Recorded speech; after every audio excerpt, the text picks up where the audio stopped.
Our theme at this lunchtime conversation is in keeping with much of what we've been talking about this morning. It's about this challenge of going global. And both of these companies, if you count going to America as global, are big global players. And certainly, a country that calls its baseball championship the World Series, I think probably you can call going to America going global. But anyway, so... and then Rupert, you've taken EMEA from a loyalty program here to being a leading player in 20 different countries or more. And we want to learn something from your experience as we think about how do Canadian firms make a success of going global. But I wanted to start where we were talking a bit over lunch with this question of if going global is the answer, what is the problem? And Ed, start with you. Sure. I think what's happened is we're now exposed that there's some fundamental structural weaknesses in the Canadian economy. If you go back in time, we've had a tremendous run. We had commodities to sell.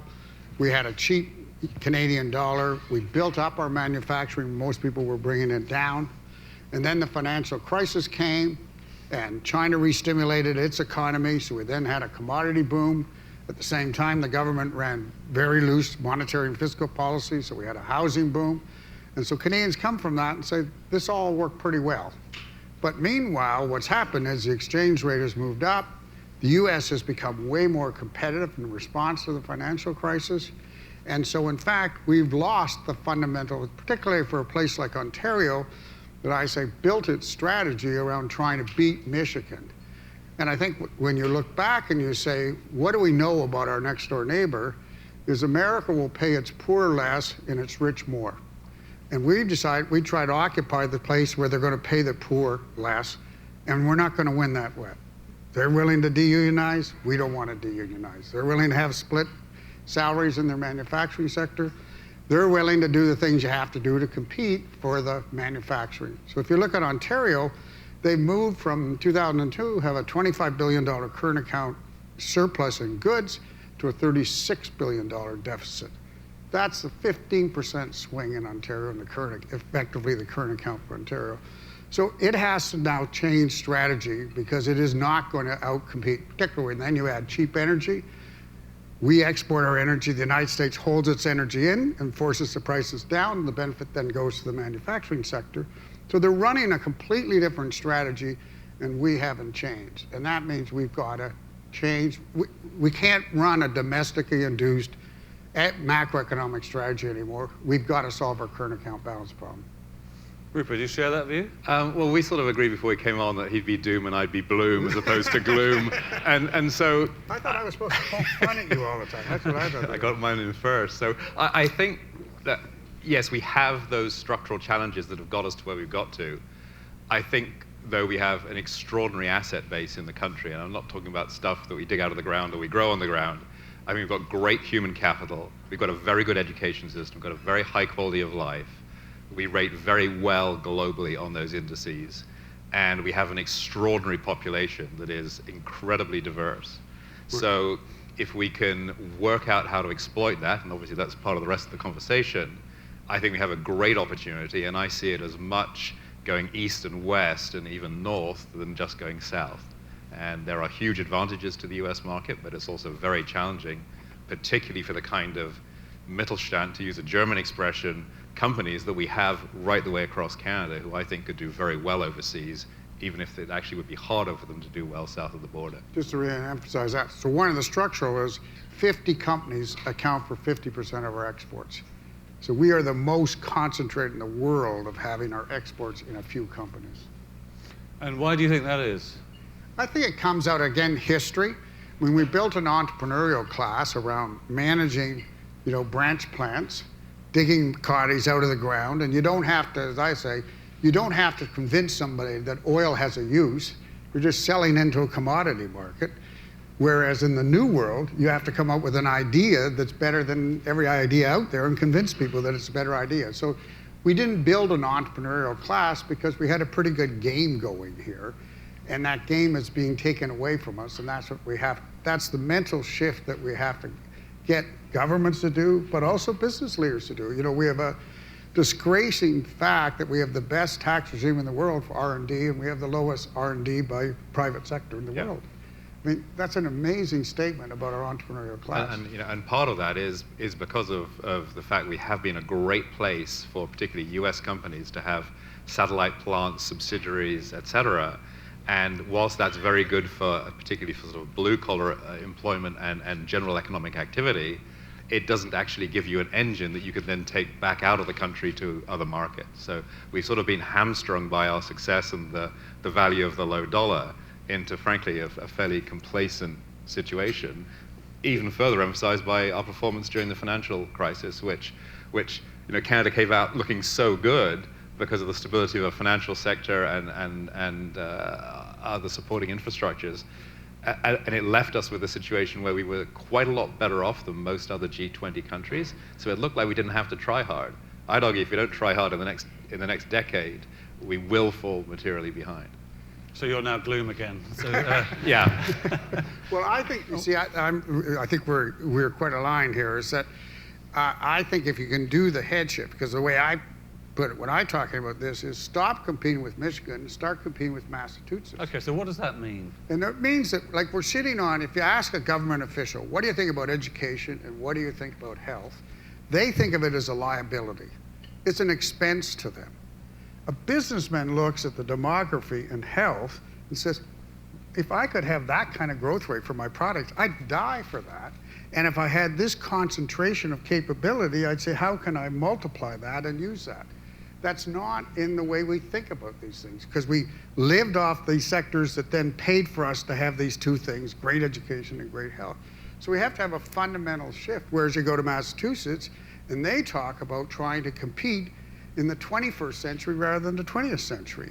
And it's that shift that we have to get, is we have to turn a lot of our ideological ideas upside down and say, let's not do that. We think of exports, when people think of exports, they think of goods. They don't think of services. No. We had this huge battle, like trying to get the Toronto Financial Services Group going. They've done a terrific job. And it was just convincing the politicians that you could export financial services. And they just shook their head. I don't understand how you do it. So you'd have to take them down and you say, well, Waterhouse, Ameritrade's now best call center in the world, sits in London, Ontario. So all the high-end clients are treated in London, Ontario. Again, because that's a business that you have to have lots of skills and lots of capability. You don't want a lot of turnover, and Canada can compete for those jobs. But if you said the run-of-mill calls, where are you going to be? They're going to down in Texas, because Canada can't compete for that, given its exchange rate and its own views on what kind of wages it wants people to earn. And if you take this idea of an ideas economy and a knowledge-based product, whether it's products or services, trade barriers and other constraints on trade, which typically we spend a lot of time worrying about free trade, a lot of that stuff isn't subject to tariffs. It's not subject to trade agreements. You can provide services and, to a certain extent, consumer products in many countries around the world without any constraint whatsoever, unless they're safety related and you have particular standards. So I think one of the opportunities for Canada as it tries to make this Michigan to Massachusetts transition is to identify opportunities in Canadian sort of mid-sized companies who have something to offer that actually is not that hard to get into foreign markets. And just to build on the point about the US is a huge market. It's the natural place that people look to. But it's highly competitive. Distribution systems in the US are very tight. You try to get a product into Home Depot, it's 10 times as hard as it is to get into the equivalent chain in Germany or France or India, for example. And so we look at the US and we think it's obvious, and it may be for some products and services, but in fact, economies that are more similar to ours, not only just in size, but in culture and scale, are actually much easier to access, and we found that, than the US market, which is huge and obvious, but actually a little harder to penetrate than people give it credit for. But Ed, I mean, you took on the US market. I mean, do you agree with Rupert in that? Well, I'm the poster child for what he doesn't want you to take out of this. But I think, I think both of us would agree. I think it varies on what business you're in. Yeah. So the fact is, German retail banking isn't very profitable.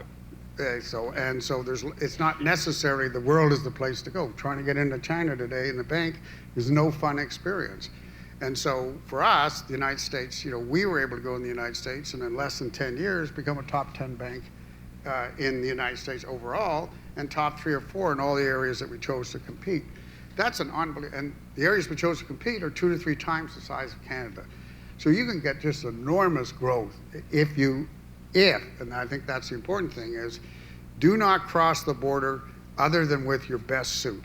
Like, you gotta go with what you are really, really good, and you have to be sure that what you're really good at is going to be a winner in the United States. And in our case, we actually believe that Americans would buy better service. People told us it wasn't true, but it was true, they would. So you have to compete in the area where you actually have a differentiator. I think in the case of a bank, you have to shed risk before you go, because you're going to take a whacking. I mean, there's no way you're not going to take a whacking. Maybe unlike Mr. Obama, you should learn about some of the whackings, but when you take a whacking. But I think the key, if you want to compete, you're going to have to keep changing your game plan, because, Canada and the United States are 85% of the same. They're 15% difference, and it turns out the 15% really matters. So for us, it's been a terrific advantage, and I think the two things that we got out of it is, one, talent, that we're able to recruit people from around the world because we're now seen as a world player, and that's important. And the second thing that we get is that the American market and the US market are slightly different, and so you have to be good enough to compete in the American market and good enough to compete in the Canadian market, but that means you're better than the Canadians in the things that Americans value, and you're better than Americans in the things that Canadians value. And so you actually get to bring those things and improve yourself overall. I think the other aspect of this is scale. The top 100 Canadian companies, they have the wherewithal and the sort of the sheer sort of capital and human intensity to get into a market like US. The next sort of couple of hundred of important Canadian companies who have the head offices here, who generate employment here. The US is a huge step. There are other markets around the world where a Canadian company of medium scale can actually be a credible player. And I'm going to take a market where we have got tremendous success, which is the Middle East. We're in Dubai. We run loyalty programs in a number of countries there. We serve a lot of private clients there. And that's a market that you wouldn't think that the Middle East would naturally be on a Canadian company's market. But did you consciously set out with that strategy? It was part of one of the acquisitions we made, but we put a lot of effort into growing that subsequently, because doing business there is very straightforward. You can get easy access to government. You can get easy access to the leaders of corporations there, whether they're banks or retailers. And so actually doing business in Dubai or Abu Dhabi is actually a lot easier than doing business in Washington. And that's the kind of insight that I think Canadian companies in that middle area can benefit from, but trying to access that knowledge in Canada is really hard. And we're not talking about subsidies to get into new markets. We're talking about the ability to access market understanding when you don't have a staff of 1,000 who do that work for you. It's not easy. And the Canadian government historically has not been set up in a way to facilitate that sort of enterprise outside the resource sector for Canadian companies, and I think that's a significant challenge. If you look, I've been spending some time trying to figure out, how do you take the Silicon Valley, and how do you attract the Silicon Valley into a place like Toronto? Because in some sense, Toronto's an absolute poster child for what we got. Public education, we got great health, we got a great city. As I say, if you look at compensation, what you have to pay in Silicon Valley now for engineers versus what you could buy them for in Waterloo, huge differences. We ought to be getting them. So one of the messages they go back is that you do not have the ecosystem. And I think that's is an important concept, is what we have is when we have, like Larry Sonsini's firm in the Silicon Valley is doing pro bono work for all these kids coming up with ideas, and then he takes a little share out of each of them, and eventually one of the hares wins the race, and that's all he needs to have made money. But he knows which ones to take because he's doing that all the time. And they built a whole infrastructure.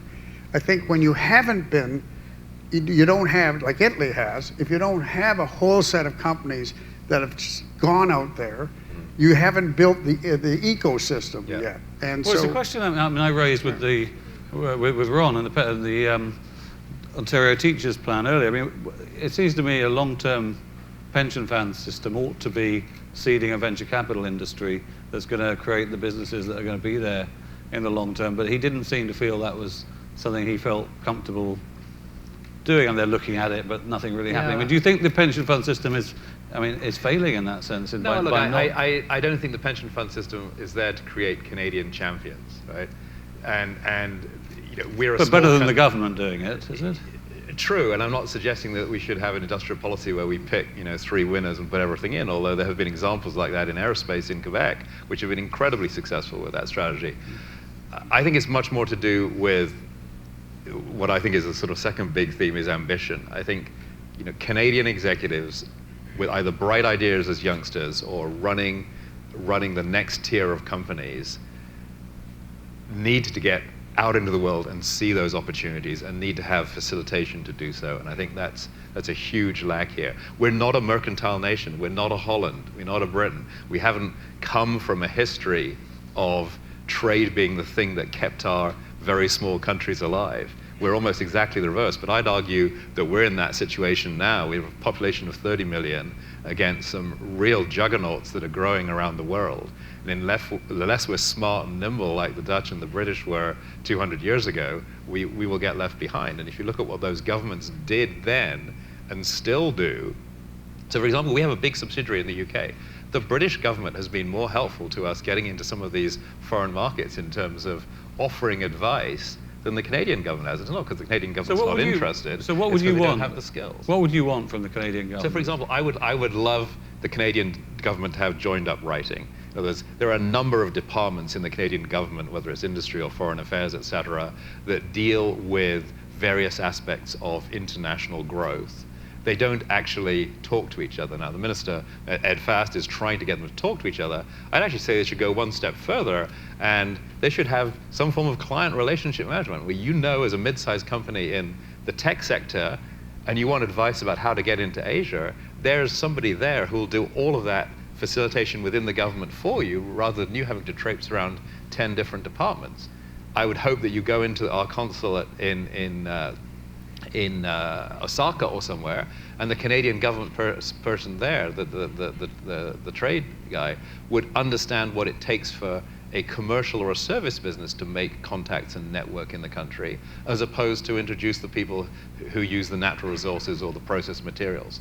It's a refocusing of government support around knowledge-based industries as opposed to just resource Now, my sense is industries. that, I've met the Consul General in New York a few times, and he is very switched on to the finance industry. Because we're really successful there with that, right? But so have you found the government helpful in that respect? yeah, I would say we are of a size that the reality is we didn't need so much support from the government. What we did need was not opposition from the government, which could well have occurred. I mean, the government could well have said, why are we venturing abroad?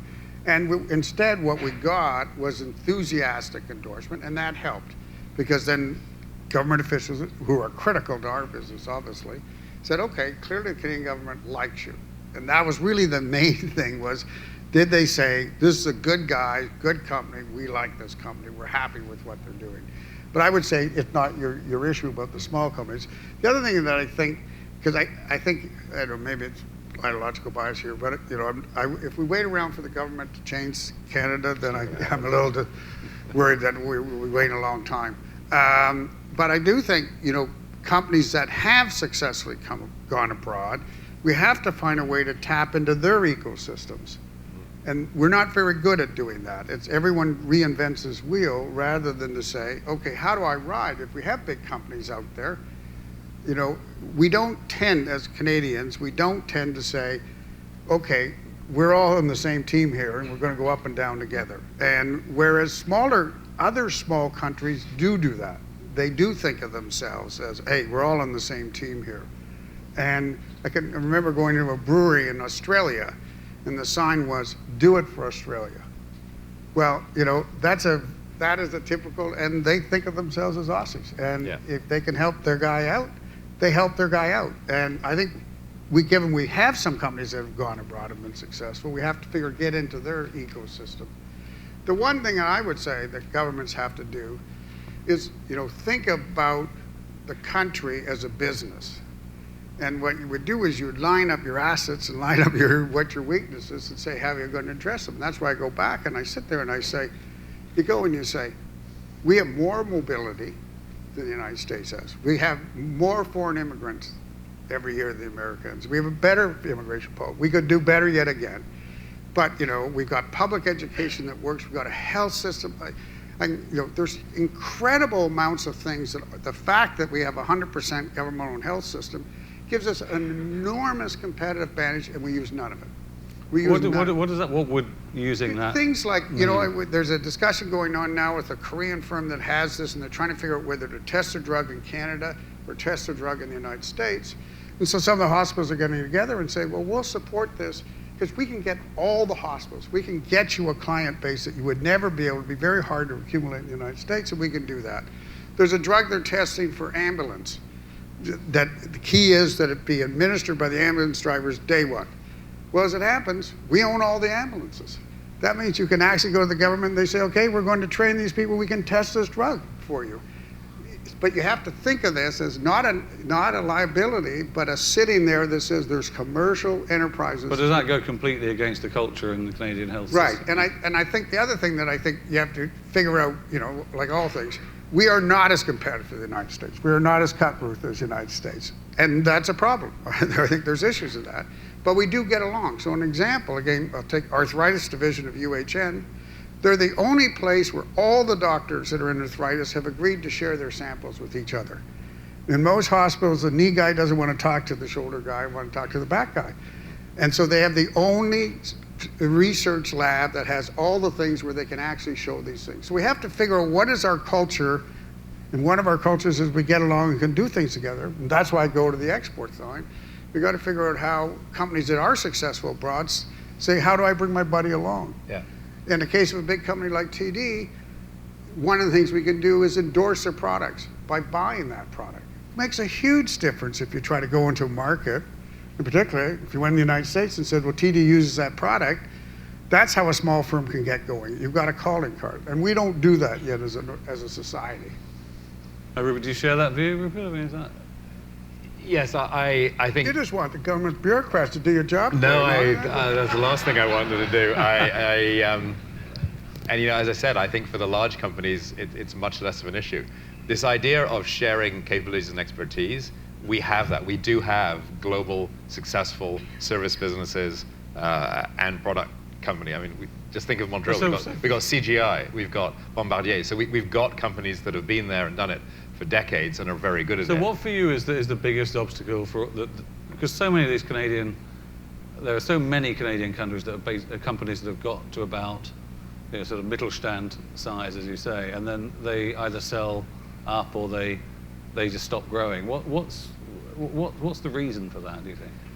I don't want to get into stock markets and takeover rules and all that because that's a whole other discussion.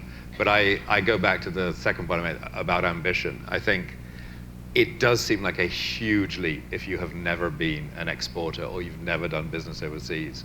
And if you have an American company or another foreign entity wanting to buy you out, it's a very easy choice to make. Building for the long term is not easy. And it requires a resilience and it requires a confidence and knowledge of these other markets.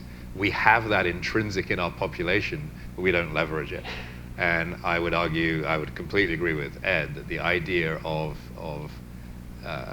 bodies like the Canadian Council of Chief Executives actually providing outreach to some of the next level of firms is a really sound idea, because we have companies that have done this, and it's not just in the resource sector, and it's not just in, frankly, in financial services. So we have that knowledge in the country, and we have a collegial and a collaborative environment, which says we've got some of the preconditions there. I think there are elements in the education system in terms of apprenticeships and support for retraining, et cetera, as a lot of jobs are lost in the old manufacturing provinces. I don't think we do necessarily a great job of helping those people get retrained. That's something the corporate sector can do a lot about without government support in terms of helping to retrain people. So it's things like that that I think that the collegiality of Canada can be a real asset. So, I mean, to stick with this idea that Massachusetts is the competition, Ed. I mean, what would you? I mean, how would you try and draw up a plan to sort of figure out what are your greatest assets, and then you would market them abroad? I think start with that. I think the first thing that I've noticed is it's been a long time since you see Canadian politicians spend their time actually just selling Canada. Because I think you can also do exports, you can also do import substitutes, or you can attract, right now in the whole innovation center, what's interesting is they're moving out of the Silicon Valley into big cities, and they're now, the theory of the clusters is really important. Well, there's no better place to have a cluster than Toronto, given its size and scale and the nature of the city. Do you think it is a cluster already? Or? Oh, I think, yes. I think there's a lot of innovations going on. And the great part about this whole area is it doesn't need a lot of money. And we're living in a world where governments don't have a lot of money, so they can't go. And so when they, in my view, waste money trying to subsidize and buy jobs, when all they're doing is buying down job rates, that's all that's going on, is that you have to go to any of these manufacturing firms, they just say, I pay this much in Mexico times the exchange rate times the productivity. Here's what you have to subsidize me to bring my plant in. You'll never win that game. What we have to do is figure out how we actually take all these assets and sell them and tell people what kind of thing. So when someone's in Silicon Valley, and Toronto's competing for one of these right now, says, well, I'm trying to figure out whether to come north or stay in the States, you say, well, look at the doctors that we have and the price it costs you to get them. If you're going to do a biotech company, we're a half-price country in that area. I think that's the kind of stuff. But it requires, as you say, you build a whole government bureaucracy built around how do we bribe people to build car plants here, or how do we sell commodities? That's what the governments think their job is to do. We have to change that. So we talked a bit about the R&D failure, the fact that there are such strong incentives, yet the R&D is so weak. What would you do to fix that problem, Rupert? Well, I think there is a very significant issue on short-termism, right? I mean, the stock markets in both Canada and the US are much more short-termist than their European or Asian counterparts. And so part of it is a constant squeeze for cash. And R&D is one of the very easy targets. It's a very foolish target, but it's a very easy target. I also think there's probably a requirement for a much closer relationship between the universities and corporations. You see that typically in Asian countries, you see it in Europe, than we have here in Canada, because R&D that is shared can often be far more effective. It also encourages the smart people to stay here in the country rather than go to universities or corporations in the US, or actually in Australia and the UK, who offer very significant incentives to engineers, to doctors, to research scientists to move. So I think it's about, again, emphasizing this collaboration, as well as, perhaps this goes back to your pension fund point, having large investors be confident in staying in companies that are investing for the future, as opposed to, Quebec does this very well. The Caisse de dépôt has had a very good track record over the years of supporting Quebec companies to bridge that short-term gap. Perhaps some of the other pension funds could follow suit. But again, that they're not, they have to chase their metrics, not necessarily chase industrial policy. The other thing, this is not all doom and gloom, because I do think if you had two people that were under 35 years of age up here, they would be telling you this is where they're not going in. If you take a look at all the big organizations, 100% of the job growth are in small companies in this country. And so that is where they are going, and they are going to the new economy. I think what we're worried about is, will they get their ideas, and then as soon as they get a really good idea, will they basically be bought out and all that, and they'll go move someplace else, and that they don't know how to go to that next stage. It's not surprising in a country that didn't do it and didn't need to do it. And I do think that need drives change. And when you don't, we've had a pretty good life, and there's a huge amount of complacency among Canadians, because what's wrong with our life? I mean, it's not. Do you think if RIMS had turned out differently, that would have created a different culture? But one of the difficulties of small companies, small countries, is it is very difficult, I think, they're successful for a period of time, But the reality is there's a constant transformation of what the leading end product is. And if you only got one player in the game, you get one 10-year run and then you're out of the game. And what you really need to do is to build that infrastructure. And I think if you take a look at Israel or Taiwan or South Korea, some of these places, what they've figured is it's much better to be in the middle of the supply chain, finding something that's common to a number of different product producers, so that they can, in fact, if this guy fails, that's all right, they still need their thing. And we tend to fall in love with the Nortel, and then we go to BlackBerry, we fall in love with our one champion, and inevitably that champion, no matter how good they are, plateau out. And I think we've got to come to much more to the smaller firms that can hold. I use this example down in London, Ontario. There's a wonderful guy, he's a funny guy, because he says, whenever you're having around a bunch of guys, he say, what's your story? He said, well, I was a dummy in high school, I dropped out, but I love computers. And I got so irritated because every time a new computer would come, I'd have to throw out all my gadgets just to adapt it. So I figured, why don't I just figure out how to buy adapters where I could keep my old equipment for my new computer? Well, he's now taken that firm, and that's all he does for a living. He's contacted all the major producers. He knows when they're coming out. He sends out his thing, does it all by the net. $250 million of exports, 20 guys in the firm. And that's what we need. We need 1,000 of him. But he's not trying to knock off Dell or knock off, he's trying to say, I can produce something and no one else gets the space because now he owns that space. And he's very hard to knock out of it because he's very good at it. You have to tell us the name of the company. And part of that is what defines the challenge is you need 1,000 companies like that, right? With the 20 people. Mm-hmm. It's not a question of picking 3 or 4 winners and supporting them. The new economy is very much about those small, highly productive jobs. And see, the story is, I always say, when you invented the Kodak camera, you couldn't bring that to market without hiring Americans. This guy doesn't hire Canadians to build any of these parts. He just goes on the web, has the specifications, has 5 different firms from around the world bidding on it, lowest price, bang, gives them the thing, and they send it, all done on the net. And so he creates 20 very well-to-do jobs, but he doesn't create the low-income jobs. And that's why you got to shift that your traded sector has actually got to be high income. And then you're going to, unfortunately, you're going to get the lower income jobs are going to be the non-traded sector that isn't vulnerable to wage arbitrage. So let's go to the audience. And yes, there's a lady there at the back. Is there a microphone? Yep. And please do say who you are.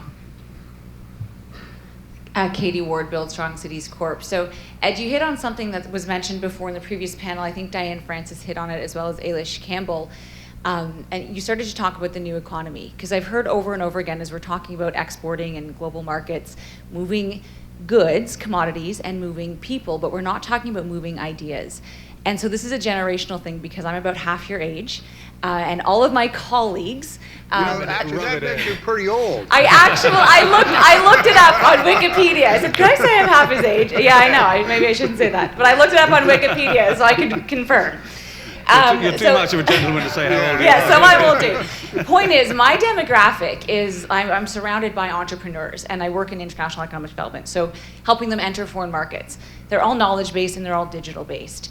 And that's a challenge in terms of infrastructure. We talk about roads and rails, but we're not talking about ICT. So how does somebody who's building video games, video production, and trying to ship it to California do that without the infrastructure? So I think that's a part of the conversation we have to have in foreign affairs and trade, is that we're not just moving people and commodities, we're moving ideas, and that's a whole other part of our global strategy. And so thank you for bringing that up. Yeah.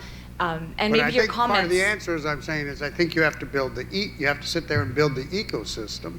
And I know that's what Ryerson, if I take their innovation center, that's very much what they're doing, is going out, and they are usually, because of their size, in a sense, going out and saying, so we're going to have, they have a cooperation agreement with Israel, a cooperation agreement with India, with versions of them. So you start getting into these ecosystems. So if you have somebody comes up with this new idea, they can say, well, I have 5, I'll set you up with Peter Thiel, and he'll look at the idea, or Eric Hoffman. And so you need to have people who know these people who connect them. And that's what I think the big companies who do, like if you went to Bell or Telus, they'd all know the Silicon Valley people. But I don't think we have it yet in our business culture to say, well, we should be trying to use those connections to help people find their way through, to build up that ecosystem. Yeah, and the other side of that is, I mean, we don't export a thing, right? We don't export anything tangible, sort of like Thierry with his electricity, right? I mean, you can't touch what we export, but by using the knowledge that we've gained in Canada in the travel space and the knowledge we had in the UK from the retail space, we've taken data-driven loyalty to all sorts of markets, but we've not done it in a cookie-cutter approach. We have joint ventures in some countries, we have minority equity interest in others, we have outrightly owned subsidiaries, and we really tailor the way we do business in each geography according to the way that business is done in that geography. And that's another area where I think other companies' experience can be hugely similar. But we literally, we don't export a single thing other than ideas and perhaps a couple of seed plant people. Great example is our operation in India until a couple of months ago was run by an Indian Canadian who had never actually lived in India, and he was proudly Canadian but felt very strongly Indian. He moved out there for 4 years, had a fairly challenging time, got our business off the ground there, realized he was much more Canadian than Indian and came home. But that operation there is now entirely run by local Indian staff using our global intellectual capital and our tools and products to serve that market. So I think one of the other mindset issues here about the ambition of it is, don't assume you have to do business the same way you do in Canada. In many of these countries, look for other models, look for advice, share knowledge, and leverage whatever opportunity you can, whether it's our government, somebody else's government, or one of your own employees who happens to come from that country. Another question or comment? Yeah, gentleman in the middle here.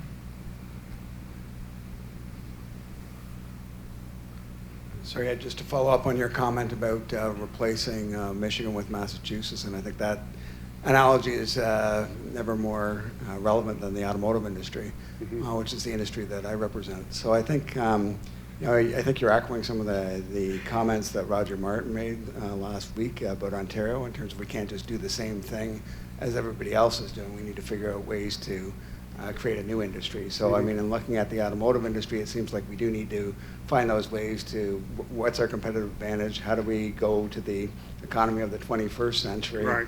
as opposed to where we've been in the past. And right now, I think a lot of governments are strictly focused on kind of retaining what we have, which is important, but there doesn't seem to be as much focus on the future. Any comments or insight on that? Yeah, no, I think that's the difficulty, and I understand. I mean, you can't assume the world is not political.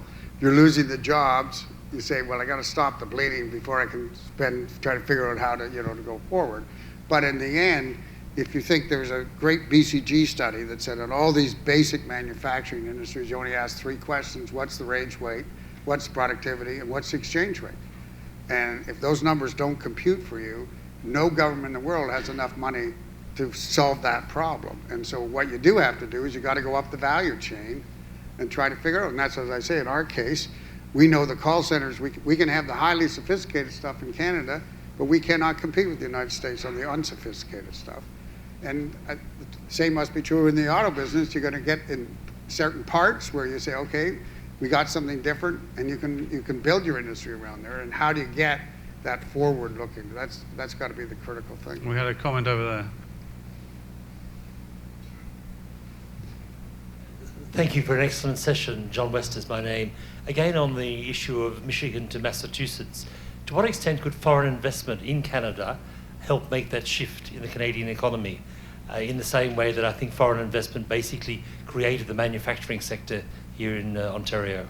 Oh, that's why I'm very keen. I think, in fact, if we could say, okay, why don't we Canadians sit around and invent ourselves into the Silicon Valley tomorrow?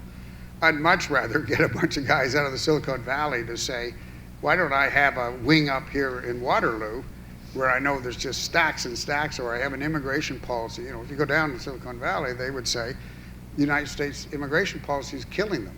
But do you think, I think about, you've got the CFO of Google, who's a Canadian, Yeah. you've got Elon Musk, who's Right. educated in Canada, to hottest property in Silicon Valley. Has anyone actually invited them to come back Well, to Canada? that's what I think governments, that's what I'm saying, is I think government's got to go out and say, the marginal cost to move things like that there is trivial compared to what we put out subsidizing these big, heavy plants. And so I think we have an aggressive thing, and bring them up here. I mean, if they're willing to put the research facilities up here, we should say, welcome. We run it open. And obviously, I have a bias here, so I can't say that and then go to the United States and let me buy your banks, thank you very much. But I do actually think it's too hard to start this without building on some of the things that already are going on in the world. And foreign direct investment has a one way. The country that invests, or the company from the country that invests, gives you a natural channel back to that third market. Yes. And that's a very good thing to exploit as well, because it gives you an intrinsic presence in that third market that you otherwise wouldn't have. So I think foreign direct investment, providing it isn't sort of foreign takeover and gutting of head office and all that kind of stuff that we've got lots of research on, that is a very positive step in terms of growing domestic businesses with international links. Now, unfortunately, we're pretty much out of time. I just wanted to end by asking each of you if there was one thing that you would like to happen in the next year, if it happens, that would make you feel that things were going in the right direction here in Canada, what would that one thing be? In my case, I say to government, stand up and say all the things we think are liabilities are actually our core assets. Why don't we grow them? Yeah, a very similar answer. It's having government and business work more closely together to exploit the opportunities we have in the country overseas. And I think it's relatively straightforward to do that. It doesn't require a lot of money. It just requires some organization and some focus.